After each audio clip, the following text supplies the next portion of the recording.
নৈহাটি প্রাপ্তজন যারা এখানে এই অনুষ্ঠানটা করছেন, একটু পরে গিয়ে ইছাপুরে একটা নাটকে অভিনয় করবেন, তখন কোনো মাধ্যম, কোনো গণমাধ্যম ব্যতিরেকে আমরা তখন উঠতে শুরু করবো। এটা স্বপ্নের উড়াল হবে। এবং সেই সময় আমি জানি যে এগুলির প্রয়োজন আছে, কিন্তু একজন অভিনেতার, একজন নাট্য নির্দেশকের, একজন মঞ্চ স্থাপত্যকারের, একজন আলোক শিল্পীর আর কিছু লাগে না, আর কোনো পরিচয় তখন লাগে না।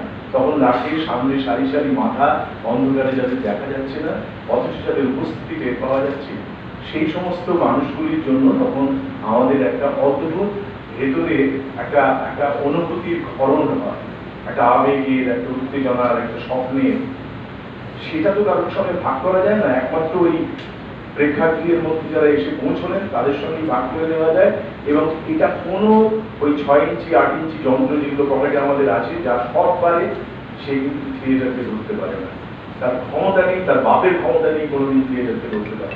আমি সেই জন্য গর্বিত যে ও চাইলেই কোনো মেশিন, কোনো প্রযুক্তি একে পকেটে পুরে ফেলতে পারেনি আজও, আর ভবিষ্যতেও পারবে না।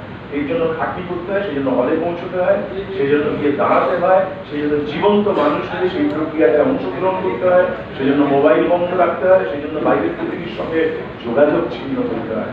তখন ঠিক যেমন করে প্রেমিকা প্রেমিক যখন মুখোমুখি হয়, সারা পৃথিবী যখন নিশ্চুপ হয়ে যায়, তখন তারা দুজনের চোখের দিকে তাকিয়ে থাকে, দুজনের কথা ছাড়া আর কিছু শুনতে পায় না। থিয়েটার সেই রকম একটি অঙ্গ।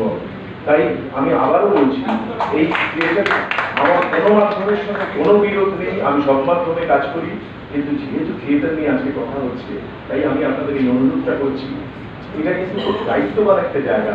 আপনারা সেই মানুষ যারা এটিকে সেইভাবে পৌঁছে দিতে পারেন সেই প্রেমিক প্রেমিকাদের কাছে, যারা জীবন ভালোবাসেন, যারা সংস্কৃতি ভালোবাসেন, যারা বেঁচে থাকতে ভালোবাসেন সদর্থকভাবে।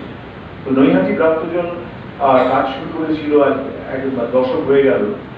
আমি তখন থেকে এদের নজর রাখছি। আমি তো অনেক পরে এদের সঙ্গে অভিনয়ে যুক্ত হয়েছি। আর আমার মুশকিল হয়েছে, এত বেশি আমি অভিনয়ের সঙ্গে যুক্ত থাকি, আমাকে কিছুতেই বাদ দিতে চেয়েও বাদ দেওয়া যায় না। এটা একটা অদ্ভুত খেলা। এই দেখুন, আমি দেখছিলাম আমার বেশ বয়স হয়েছে, এখানে যারা বসে আছি তাদের মধ্যে বোধহয় সিনিয়র, তো আমি তবু দেখলাম যে এখানে সবচেয়ে বেশি থিয়েটার আমার আছে।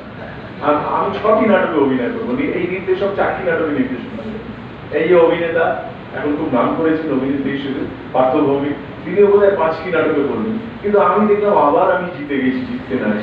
তো এটার কারণ আর কিছু না, এটার কারণ হচ্ছে এই উল্টো দিকে একটা ঘড়ি আছে, এই প্রেস ক্লাবের একটা নিয়ম আছে, অমুক সময়ের পর ওই ঘড়িটা জানাতে। আমি অনেকবার এখানে অন্যান্য অনুষ্ঠানে এসেছি থিয়েটার ছাড়া, তো দেখেছি ওই ঘড়িটা যত এগিয়ে যেতে থাকে তত ওই অনুষ্ঠান শুরু হবে, সব ছটফট পরের অনুষ্ঠান আরম্ভ হবে।